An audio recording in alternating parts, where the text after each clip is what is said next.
Amados, graça e paz da parte do Senhor Jesus. Amém? Louvamos o nome do Senhor mais uma vez, pela alegria de poder estar na casa de Deus, poder também ser usado pelo Senhor para poder trazer a mensagem dessa noite. Agradecer ao Eric, era ele que estava escalado, mas ele pediu para que eu pudesse estar pregando hoje no lugar dele. E para mim é sempre uma honra, porque essa pode ser a última, né? Nós nunca sabemos qual será a nossa última noite com o Senhor, em comunhão com os irmãos. E essa pode ser a minha última. Então, sempre eu digo para as pessoas que quando você for falar de Cristo, não importa o lugar, nem para quem, faça com toda a intensidade. Porque você não sabe qual será a última vez. E quando você achar que não é a última, pode ser. E aí você é pego de surpresa e você não disse tudo o que você gostaria. Queridos, eu tenho dito para as pessoas o seguinte, olha, as Escrituras, elas apontam para uma única pessoa, a pessoa de Cristo. Então, onde que nós podemos encontrar isso nas Escrituras? Nós temos o texto dos garotos caminhando no caminho de Emaús, em que o próprio Salvador vai chamar eles de nécios, porque eles não conseguiam ver Cristo no Velho Testamento, e nem a obra salvadora que ele veio realizar. Mas também Jesus disse isso para os fariseus, quando ele fala assim, vocês pensam ter nelas a vida eterna, mas elas testificam de mim. Então, qual é a postura que nós adotamos para interpretar o texto que está no Velho Testamento? Primeiro, veja se ele está falando do caráter de Cristo. Sempre procure Cristo nos textos. Segundo, veja se ele está falando da obra de Cristo. Terceiro, veja se ele está falando do resultado da obra de Cristo. E assim você não vai errar. Leia qualquer texto da Bíblia procurando sempre isso. Está falando dele? Está falando do que ele vai fazer? Ou está falando do que ele é o resultado da obra que ele fez? E foi lembrando de um estudo de quinta-feira, onde a esposa do pastor Patrick perguntou a respeito de um texto. Eu falei com ela assim, eu vou pregar em cima disso. E hoje eu quero pregar em cima disso. Salmo 37, e o verso de número 25. Nós conhecemos o texto é conhecido. E muitas vezes esse texto é aplicado de forma direta aos seres humanos. E é óbvio que o que o texto está dizendo, você vai ver que ele há algum sentido nele. Que se aplica ao ser humano, mas ele não está lá em primeira instância para falar isso. Ainda que Davi, quando está escrevendo, ele não sabe tudo a respeito do Salvador, obviamente, como nós sabemos, mas ele está falando do que ele está vendo. Então o texto vai dizer assim, Salmo 37 e o verso de número 25. Fui moço e já agora sou velho, porém jamais vi o justo desamparado, e nem a sua descendência mendigar o pão. Então, algumas informações importantes para a gente entender um pouco, porque como é o verso 25, eu vou ter que pular 24 versículos. Então, para você não perder o contexto, eu quero te dar algumas informações que eu puxei de um estudo da internet, que eu achei que traz uma ideia bastante valorosa para aquilo que o Salmo 37 nos ensina. Se você pegar na abertura do seu aí, provavelmente está assim... temporária a felicidade dos perversos. É um salmo de Davi.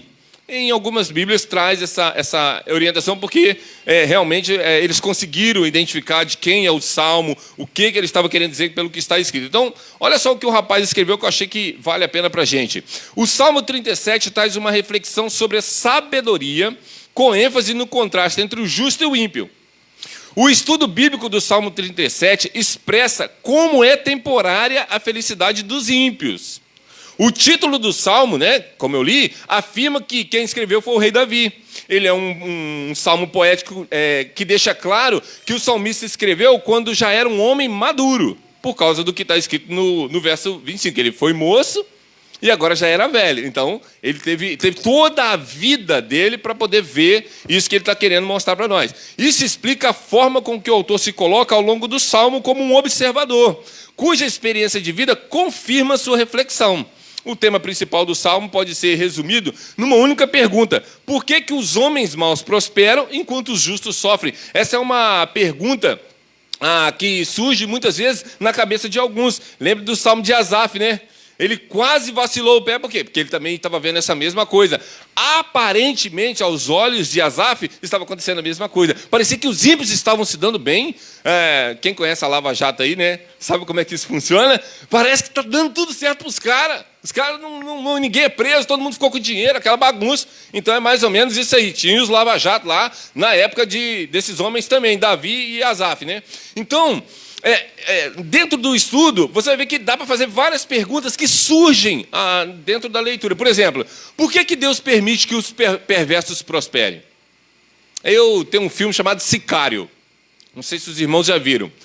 Vale a pena assistir. Esse filme, por exemplo, vai mostrar que um traficante de drogas tinha dinheiro para sair pelo ladrão. O cara tinha uma mansão com um monte de gente protegendo ele. O cara só comia do bom e do melhor. Tinha um avião particular. Sabe? Aos olhos humanos, parece um cara que está abençoado, um cara que está se dando bem. Sabe? O cara era um dos maiores traficantes de droga do México. Então, você vê, mas é porque às vezes nós temos aquele olhar superficial. Outra pergunta, será que Deus não está vendo os justos sendo oprimidos pelos injustos? Às vezes nós vemos isso acontecendo. Há pessoas que têm mais poder do que o outro, então ele vai e vai massacrando. E aparentemente, aos nossos olhos, aquela pessoa que está sofrendo parece ser uma pessoa justa. E nós achamos que aquele cara está sendo injusto e está esmagando. Isso também acontecia no tempo deles. Por que muitas vezes, quanto mais longe de Deus o ímpio estiver, mais feliz parece a sua vida? Você conhece alguém assim? Tem gente, às vezes, né, você fala assim, rapaz, esse cara aí, bicho, não teme a Deus, o cara não vai no culto, não participa de um culto de oração, o cara nem crente é, e o cara tá podre de rico. E eu tô aqui me matando para comer um pão que dormiu de ontem para hoje. Só consigo comprar o pão da padaria dormindo, tá grave. Você entende? Nós temos essa percepção da vida, parece que está dando tudo errado pro cara que quer andar certinho, bonitinho, e está dando tudo certo pro cara que é safado, que é sem vergonha, né? Que a gente costuma chamar a pessoa assim, né? Safado sem vergonha. Porque safado está fazendo a pilantragem, está se dando bem, está se negando imposto, desgraçado. Entende? A gente tem essa coisa de olhar para o sujeito, lá vem um ajudante. Lá vem um ajudante, um abençoado aí, ó. É o nosso amigo Davi, ele sempre quer vir pregar comigo. Hoje ele ficou agarrado comigo aí. Então, queridos, nós temos essa tendência de olharmos as coisas assim como o Salmo está mostrando. Então, o Salmo 37 vai responder de forma extraordinária cada uma dessas questões. Quer ver? Vamos lá só para os primeiros versículos para você ver. Ó. Não te indignes por causa dos malfeitores. Você vê? Não fique pensando... coisas erradas a respeito deles. Nem tem inveja deles. Você vê, às vezes a gente fica... Né? Pô, aquele cara tem um carrão, eu só ando de bicicleta, às vezes a pé. Você vê, não fique indignado. Dos que praticam a iniquidade. Pois eles, dentro em breve, definharão como a relva e murcharão como a erva verde. Então, o salmista está mostrando que Deus não está com seus braços cruzados, nem com seus ouvidos tampados, nem com seus olhos fechados, vendo a situação como um todo. E ele tem informações que você não tem. Então, ele sabe o que ele está fazendo. Então, sempre que nós formos para a Bíblia e encontrarmos a palavra justo, nós temos que frear e avaliar. Por quê? Na Bíblia, a palavra justo, em geral, fala de 3 tipos de pessoas. E você vai ver que aqui, ó, ele diz assim, fui moço e agora sou velho, porém jamais vi o justo. Então, primeiro, quem é esse justo? Essa é a primeira pergunta. Porque na Bíblia, o justo pode ser Cristo, o justo pode ser uma pessoa justificada pela lei, e o justo pode ser uma pessoa que, olhando moralmente na sociedade, ele é um cara nota 10. É aquele cara que ninguém pode falar assim, esse cara é um sem vergonha. Isso dá cano em todo mundo. Isso é vagabundo. Isso eu vi cheirando droga ali, ó. Entende? É um cara moralmente, diante da sociedade, um cara que anda correto. E nós conhecemos pessoas assim, que não são cristãs, mas são moralmente éticos, são moralmente corretos. Normalmente essas pessoas são chamadas de um homem justo, que faz as coisas certas. Então, nesse contexto, nós vamos ver que o próprio Davi, ele está olhando aonde? Num plano horizontal. É assim que ele está vendo. E nesse plano horizontal que Davi está vendo, ele está vendo que algumas pessoas, no conceito dele, são homens justos. Pessoas retas, que estão tentando viver uma vida dentro daquilo que a lei e a moral do povo de Israel, obviamente, então ele está pensando em Deus, são pessoas assim. Ou seja, não são pessoas justificadas pela fé. necessariamente, mas são pessoas morais, que estão preocupadas em andar direito. E ele está dizendo que esse tipo de justo, ele nunca viu desamparado. E, queridos, isso não é difícil. Porque quais são as características de um homem para que a sociedade considere ele um homem justo? O cara é trabalhador, paga suas contas, mesmo que seja aos trancos e barrancos, mas ele tenta andar direito. Ele é um cara que vai cuidar da sua família. É esse tipo de pessoa que procura ajudar os demais que estão à sua volta. Esse tipo de pessoa, essa pessoa nunca fica desamparada. Por quê? Porque quando ela entra numa situação difícil, quem não vai querer ajudar esse cara? Lembre-se de Jó, por exemplo. Você vê, Jó era um cara moralmente correto, ainda que, obviamente, Jó é um cristão. Mas pense em Jó como uma apenas da sociedade. Quando o livro acaba, as pessoas foram ajudar ele a ter novas posses. É só você ler o livro. Isso acontece também com pessoas que não são cristãs, mas que são pessoas que são íntegras e numa situação difícil, sempre alguém quer ajudar elas. Por quê? Por causa delas, por causa do que elas são, porque ela também ajudou outras pessoas, então as pessoas querem ajudar. Isso é normal. Então o que Davi estava vendo era algo natural, não é algo sobrenatural. É algo normal. Mas é óbvio que a palavra de Deus, ela quer sempre apontar para nós no sentido espiritual. E nós vamos ver isso. Então, por exemplo, vamos para Mateus 1,19. Eu quero mostrar para você, quando a Bíblia fala de um homem justo, o que ela está querendo dizer. É bom nós citarmos os textos e irmos lá para conferir. Mateus 1 e o verso 19. Você vai ver que Mateus, quando está escrevendo, ele tem a preocupação de registrar o caráter de José. Você vê, aqui ele não está tratando da justificação pela fé, porque esse não é o tema de Mateus. Mateus só quer mostrar quem José é. E ele diz assim, mas José, seu esposo, sendo justo, está vendo aí? Ou seja, José era um homem que diante da sociedade de Israel, era uma pessoa que andava direito. É isso que ele está dizendo. Mas, como eu disse, Paulo, por exemplo, vai dizer que o justo viverá pela fé. Aqui ele já está falando da justificação. É só você ir lá para Romanos, que você vai ver o contexto. E Isaías 53:11 vai falar de Cristo como o justo. Isaías 53, o verso 11. Então, para você ver, você tem textos bíblicos, né? Porque o 53:11 diz assim, e ele verá o fruto do seu penoso trabalho e ficará satisfeito. O meu servo, o justo, com o seu conhecimento, justificará muitos, porque as iniquidades deles levará sobre si. Está vendo? Aqui Jesus é chamado de o justo. Então, nós sabemos então que Davi está falando de um homem que ele via, né, ali na sua comunidade, alguém que estava ali procurando viver uma vida íntegra. Obviamente, esse homem, e obviamente ele está falando de pessoas de Israel, ele está vendo como que esse cara está vivendo. E é óbvio que eles têm a lei de Moisés, eles têm preceito, e eles estavam tentando viver de uma forma moral. Então, nós precisamos entender que esse justo, em primeiro lugar, vai falar da obra salvadora de Cristo. Mas para isso, para que esse justo aqui nunca seja desamparado, um justo teria que ser desamparado. E é isso que Davi, que não sabendo, quer nos mostrar. Para que você, que não presta, seja amparado pela justiça e usufrua sempre das benesses de Deus, o Filho de Deus precisa ser desamparado. Vá para Mateus 27:46. A cruz é sempre o centro das Escrituras, sempre. Ele sempre vai te levar para o Calvário. É para lá que nós temos que ir. Mateus 27 e o versículo de número 46. E aqui, queridos, eu poderia gastar o resto da noite e da madrugada e amanhã e não daria tempo de extrair tudo o que esse texto quer dizer para nós. Mas eu vou tentar ser breve. Mateus 27 e o verso 46 que diz assim: por volta da hora nona, clamou Jesus em alta voz, dizendo: Eli, Eli, lama sabactani. O que quer dizer: Deus meu, por que me desamparastes? É aqui que esse desamparo do Salmo 37 quer nos conduzir. Davi não sabia, mas inspirado pelo Espírito Santo, ele apontava para o Calvário. E lá no Calvário nós vamos ver o peso dos nossos pecados, a ponto do filho ser totalmente abandonado pelo pai. É por isso que o justo nunca será desamparado, porque houve um único justo que foi desamparado, para que eu e você usufruíssemos de todo o deleite e prazer que o Pai quer nos dar na pessoa do seu filho. Então, um coração regenerado, ao ler o Salmo 37 e se deparar com isso, ele vai se regozijar lá no Calvário.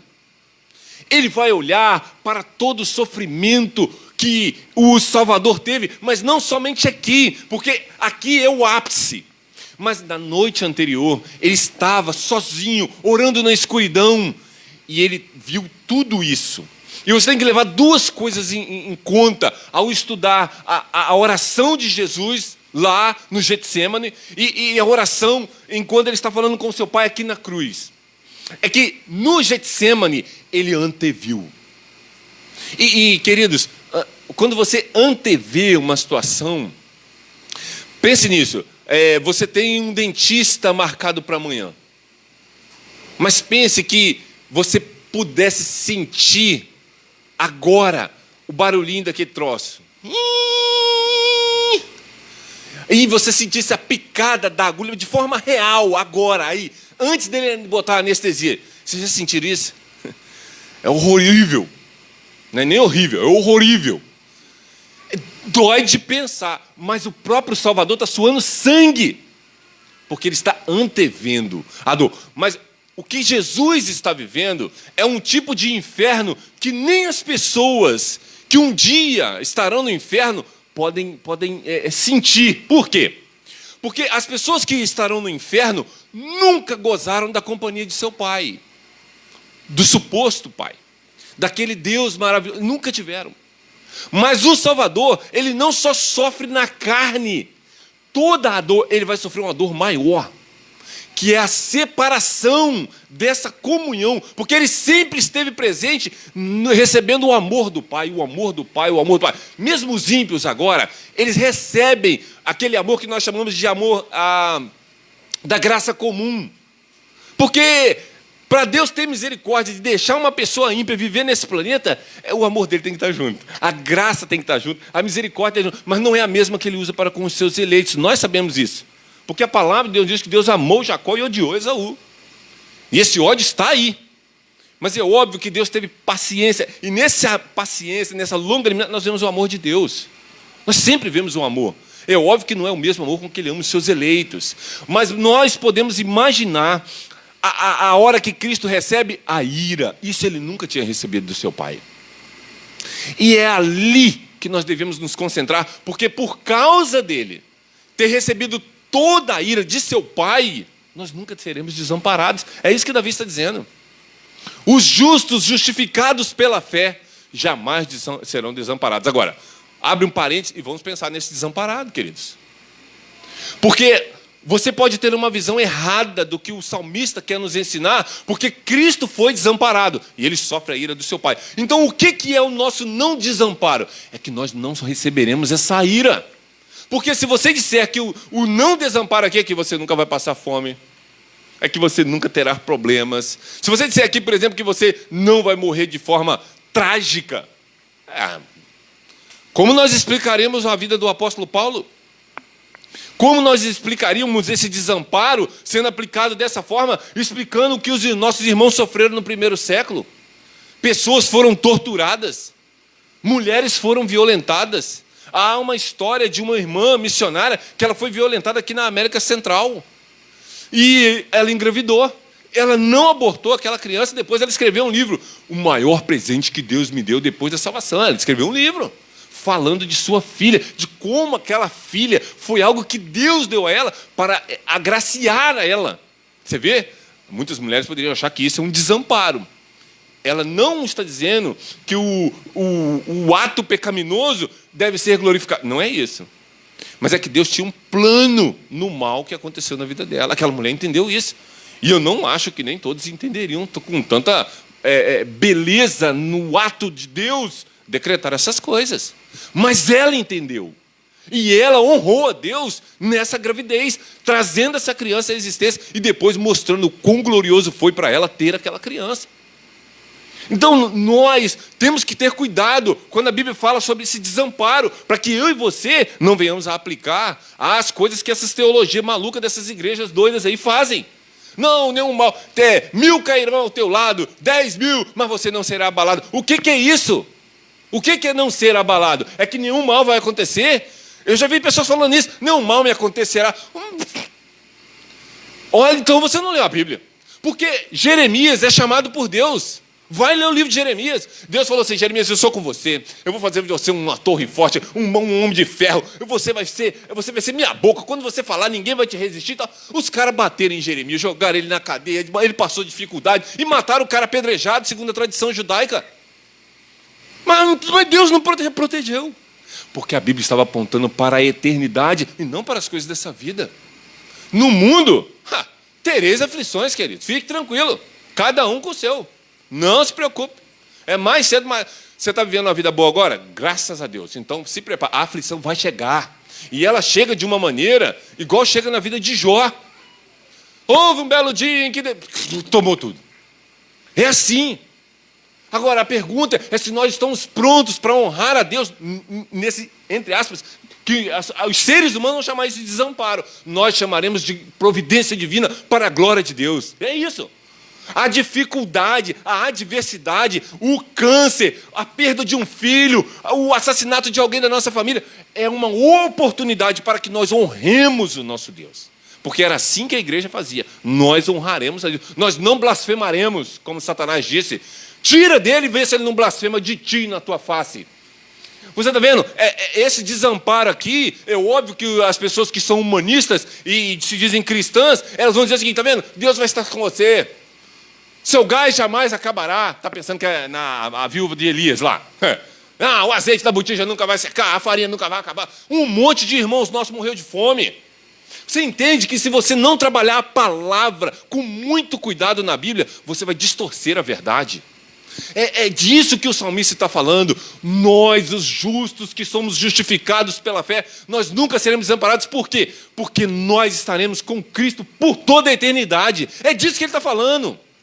Ele não está falando de um plano físico que você vai viver uma vida boa e mansa numa ilha paradisíaca para o resto da sua vida.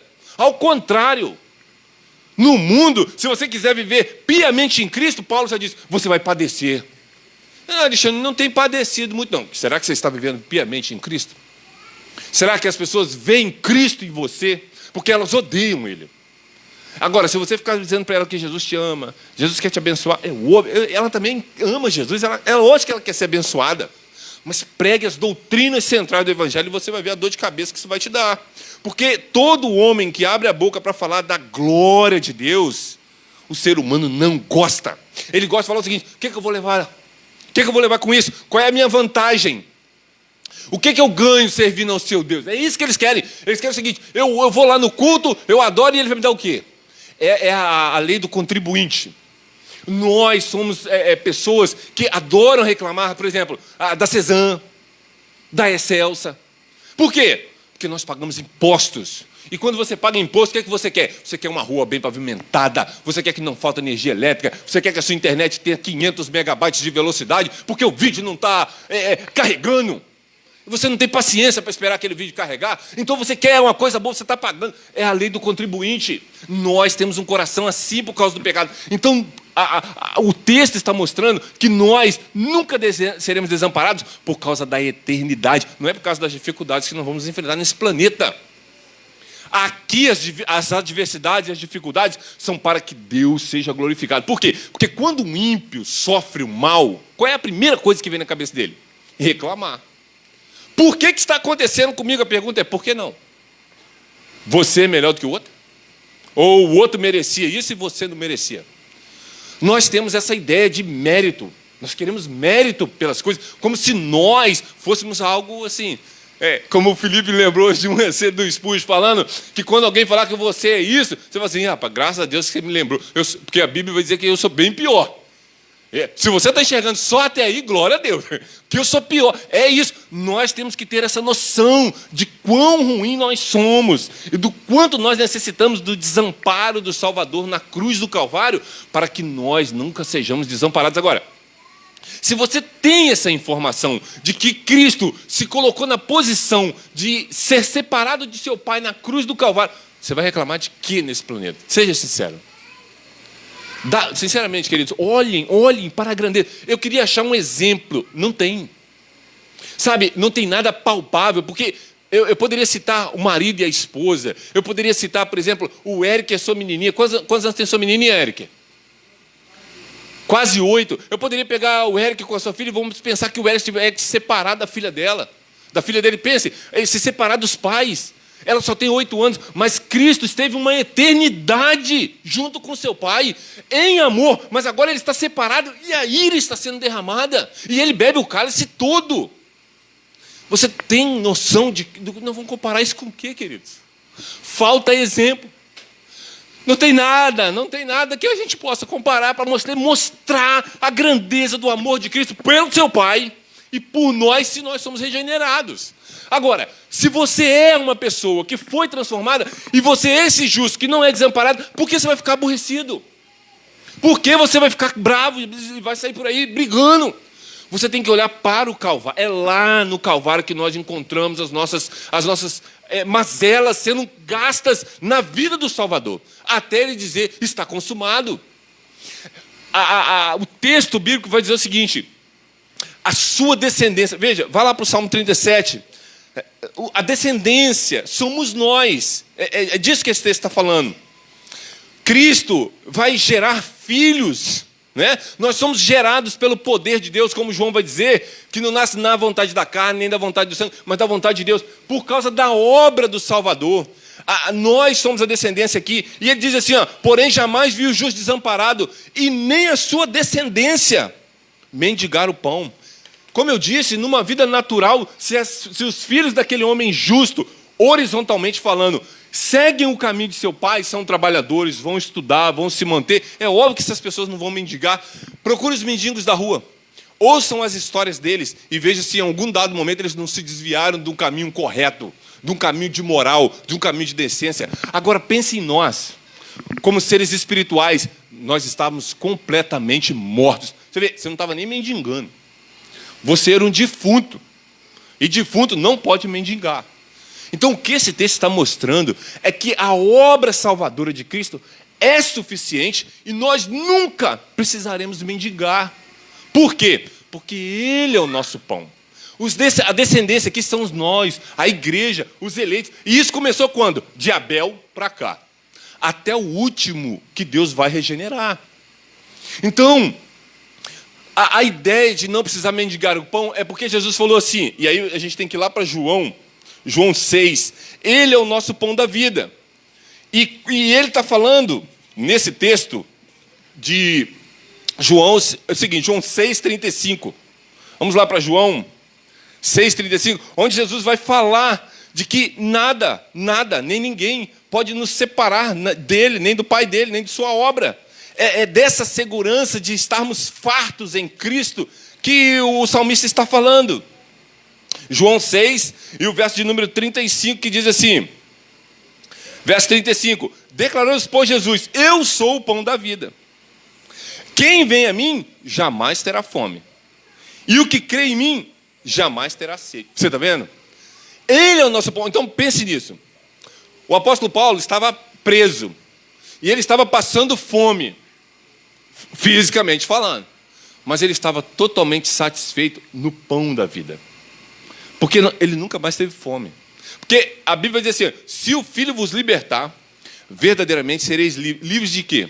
Livres da mentira, de que a fome física faz nos perder a Cristo, por exemplo, de que nossas doenças faz nos perder a comunhão com Cristo, de que nossas dificuldades é porque nós estamos cometendo algo contra Deus. Não, Deus está sempre conosco. E Jesus falou, eu estarei convosco todos os dias, até a consumação. Nós não temos do que reclamar. Eu já disse para vocês que, e o Eric reforçou isso, né? Falando que já houve outras histórias de pessoas que saíram de um lugar para ir para o outro, o navio naufragou, foram parar num lugar e morreram todo mundo de fome. Mas eles estavam deixando para nós relatos dentro dos seus diários, dizendo o seguinte: nós estamos morrendo de fome, mas estamos plenamente satisfeitos, porque o Senhor tem estado conosco, Ele tem sido o nosso pão, Ele tem nos suprido. Mas morreu todo mundo de fome. Mas não é só isso, você vai ler a história de Tyndale. O cara está preso, está passando dificuldade, ele diz que está sentindo frio, mas Cristo foi tudo para ele enquanto ele esteve encarcerado, e ele esteve plenamente satisfeito no Salvador. Sabe o que aconteceu com Tyndale? Ele foi enforcado e depois queimado pela Igreja Católica. Por quê? Só porque ele queria traduzir a Bíblia para o inglês. E nós poderíamos passar a noite aqui dando exemplos e exemplos de homens que viveram assim. Mas não é só João 6,35, o 37 também. Todo aquele que meu Pai dá virá a mim, e o que vem a mim, de modo nenhum lançarei fora. Nós nunca mais perderemos o Salvador de vista. Nós nunca mais, por quê? Porque o Espírito Santo que habita em nós inflamará os nossos corações a buscarmos mais de Cristo, mais de Cristo, mais de Cristo. Então você vai na Bíblia para ver o quê? Quem Ele é, o que Ele fez, quais são os resultados da sua obra. Sempre que você for para os textos bíblicos dessa forma, você verá Cristo brilhando em toda a Escritura. E nós temos que nos concentrar nisso. Quem Ele é, o que Ele fez, quais os resultados dos seus benefícios sobre nós, e tomarmos posse das bênçãos e das dádivas prometidas por Deus aos seus filhos. E queridos, se nós abarcarmos toda a doutrina, o que falta na maioria dos corações das pessoas? Falta doutrina. E quais são elas? A lista é sempre a mesma, né? E eu louvo a Deus por isso, porque nós precisamos conhecer isso profundamente. Elas são expiação. É o sacrifício que paga o preço do pecado. Ela é a propiciação. É o sacrifício que aplaca a ira de Deus. Queridos, se as pessoas tivessem noção do que é a ira de Deus, elas teriam que ler os evangelhos com muito detalhe para ver o sofrimento do Salvador, porque lá é a melhor forma de você ver o inferno. E o Jesus foi quem mais nos deu ênfase sobre essas coisas. Os dois assuntos que Jesus mais falou foi inferno e dinheiro. É porque ele sabe que a gente é terrível com esse negócio de grana. E o inferno é o resultado do que você pode esperar se você não se ficar esperto. Então, a ideia do inferno é Deus atendendo um coração pecaminoso. Pense nisso. Reflita sobre isso um pouco. O que é o inferno? O inferno é Deus dando ao homem o que ele sempre quis. O que o homem sempre quis? Ficar longe de Deus. É o que o ser humano mais quer. Ele quer ter sexo, ele quer ter dinheiro, ele quer ter prazer, ele quer viver muito, mas que Deus não se meta na minha vida. E é isso que Deus vai dar a eles no dia do juízo eterno. No dia do juízo, Deus vai atender o coração pecaminoso dessas pessoas. Vocês nunca me quiseram? Então fiquem sem mim. E eles vão sofrer algo que eles não têm noção. As pessoas pensam que nesse planeta tem sofrimento. É porque eles não leem os detalhes da dor do Salvador. E é óbvio, eles não levam em consideração que Cristo, por exemplo, sempre teve a comunhão do seu Pai e sempre teve o amor do seu Pai. Mas para que Deus derramasse sua ira, sua comunhão precisa ser quebrada. E ele tem que receber algo que ele nunca tinha recebido. O quê? A ira. Mas não é um pouco da ira. É toda. É toda a ira de Deus. Porque nos atributos de Deus há uma perfeição. E quando Deus derramou a sua ira, foi a ira perfeita em seu Filho. E ele bebeu tudo. Então, a ideia da propiciação deveria vir à sua mente diariamente, mas não é só isso. É expiação, é propiciação, é redenção, que é a compra de alguém do mercado de escravo. Você vê, você não pode ser comprado por você mesmo. Alguém tem que comprar você. A doutrina da eleição é uma das doutrinas mais odiadas da nossa geração. E o que a doutrina da eleição diz? Que Deus escolhe as coisas. Mas veja, por que aquele pé de coco é daquele jeito? Ele é fino até em cima e tem um monte de folha verde. Por que é? Porque Deus quis que o coqueiro fosse daquele jeito. Você vê? Ele não perguntou a sua opinião, e nem a minha. Mas não é só isso. Tem uns bichos esquisitos que Deus fez, que o cara mesmo um dia falou assim, e a barata? Eu falei, está vendo? Para que Deus botou barata nesse universo? Pense nisso. Deus julgou que a barata tinha de ser daquele jeito. Você não gosta dela, nem do cheiro dela, mas Deus falou, é assim que ela será. Você entende que você não, na eleição divina não tem a ver só com os que Deus elegeu para a salvação, não. É a escolha de Deus para fazer tudo o que Ele faz, é a eleição. É a escolha divina. Ele quis que o mar fosse do jeito que é, salgado. Eu nem gosto do mar salgado. Não vou lá. Mas Ele gostou. E Deus vai fazer, e tudo que eu fiz é bom. E é bom mesmo. Eu que não gosto muito, porque é salgado, eu não gosto de areia, que é troço. Mas tem um monte de gente que gosta. Deve ser por causa do pecado, por isso que eu não gosto. Mas entende? A gente tem essa coisa na cabeça, de que a gente quer dar opinião naquilo que Deus está fazendo. A Bíblia vai dizer que Deus não pede sua opinião. Quem aconselhou o Senhor? Quem foi o seu conselheiro? Alguém aí falou assim, Senhor, olha, eu acho que a zebra podia ter um pouquinho mais de cor, ficou meio esquisito aquele negócio preto e branco. Eu queria colorido, igual o arco-íris, por exemplo. Você vê, a zebra poderia ser colorida, mas ela é preta e branca. Uns dizem que ela é com manchas brancas e manchas pretas, outros dizem que elas são com manchas pretas, mas não muda nada. É a mesma coisa. A pergunta que nós temos que fazer é, e o que Deus pensa sobre isso? Então, Ele quis fazer desse jeito, por quê? Porque Ele escolheu fazer. E Ele escolheu pessoas que vão ser semelhantes ao seu Filho. E se você é uma pessoa regenerada, querido, você será assim. A imagem e semelhança do Salvador, que foi o que o homem perdeu no Éden. Porque Deus fez o homem à sua imagem, conforme a sua semelhança. E é isso que Cristo está recuperando em nós. Mas a pergunta é, no seu dia a dia, você pensa sobre essas coisas?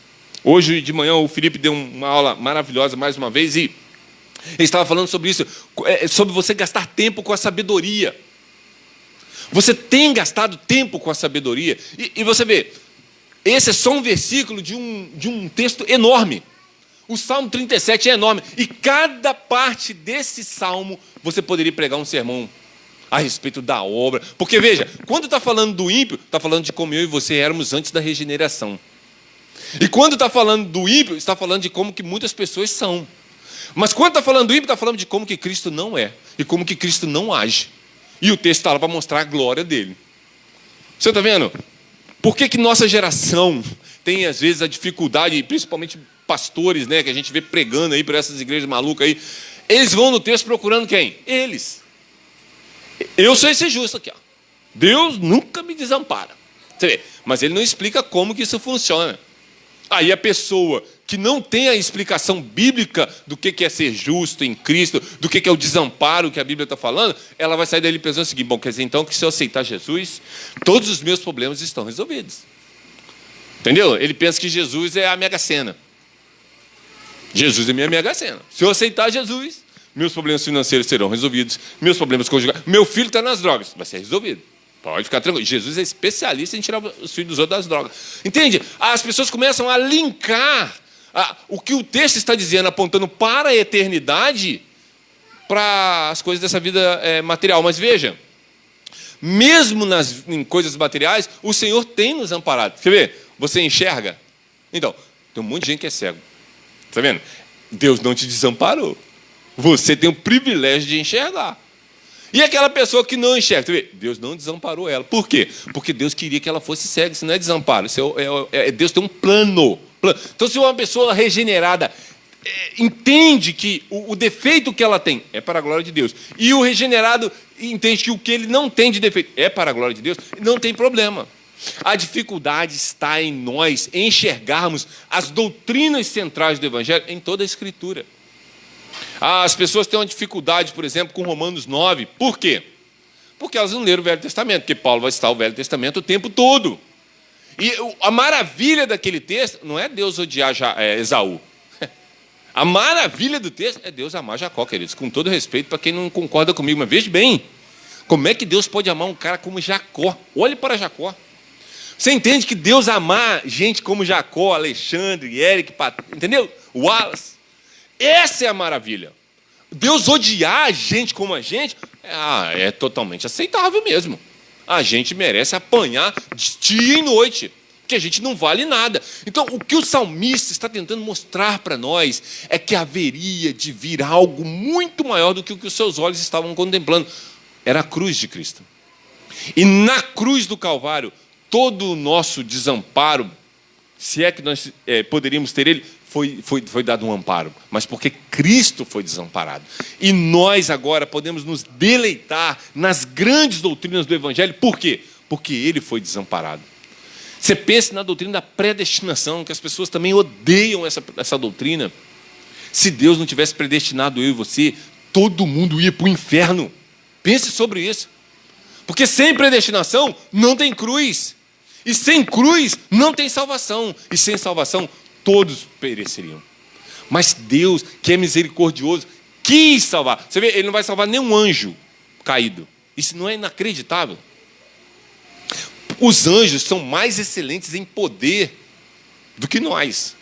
Eles têm mais poder do que nós. No entanto, aprove a Deus que salvar homens pecadores e não anjos pecadores. É porque as pessoas não pensam sobre essas coisas. Se a pessoa parasse para pensar sobre isso, ele já ia ficar assim, extasiado, maravilhado. Por quê? Porque esses anjos foram desamparados. E todo ímpio está desamparado. Mas os justos, justificados pela fé em Cristo, nunca serão desamparados e nunca mendigarão pão.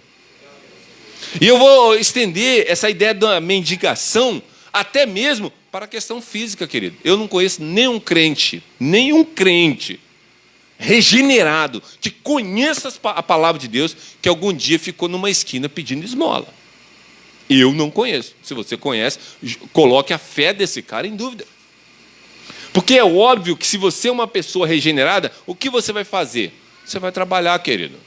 Você não vai precisar de mendigar. Eu tenho certeza que os irmãos da igreja vão sempre batalhar para arrumar um emprego. Deus há de abrir alguma porta. Nós lhe daremos a cesta básica, mas mendigar você não vai.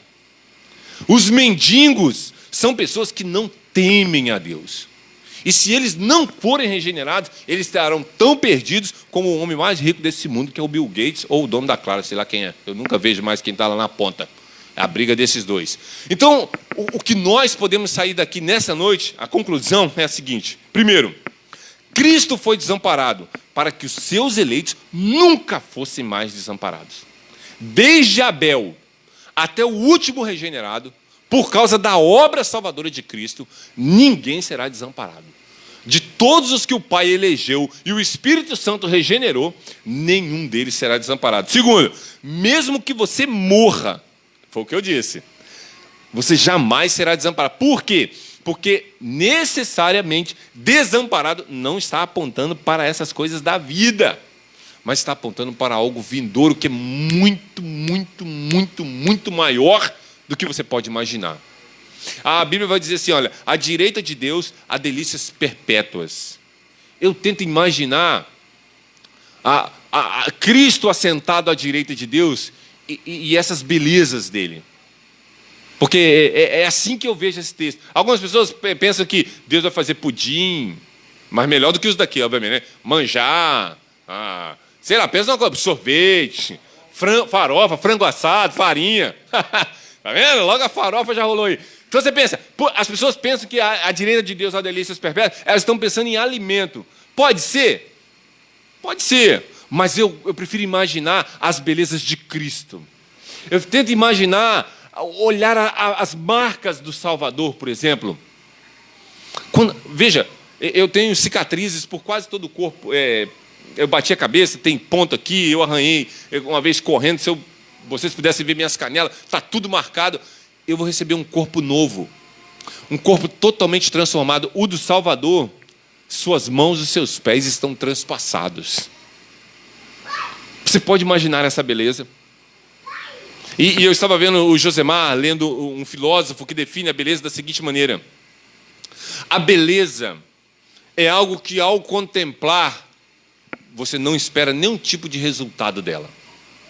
Porque quando você espera algo de alguma coisa, não é o algo que você está querendo, é a finalidade para o qual o algo que você está procurando. Por exemplo, quando um homem é solteiro e ele procura uma jovem, o que ele está querendo? Um relacionamento sexual. Porque para que ele vai casar? Para ela deitar numa cama? Não, ele está pensando naquilo. Não tem nada de errado. Dentro dos planos de Deus, está tudo certo. É assim mesmo que funciona. Nós somos assexuados, né? A gente quer fazer, está tranquilo, não tem problema. Só que quando você olha a beleza de Deus, você não pode querer nada de Deus. Só a beleza de Deus. E quando você contempla a beleza de Deus, você se satisfaz na beleza. Não é que a beleza vai te dar alguma coisa. Não, é só na beleza. E o filósofo estava certo. Todas as pessoas que se relacionam com Deus, esperando algo de Deus, elas perderam a beleza. Mas quando você contempla a beleza de Deus, sem querer que Ele te dê nada, você só quer ver a beleza, como Moisés, mostra-me a tua glória. É isso. Você vê, eu só quero ver a sua glória.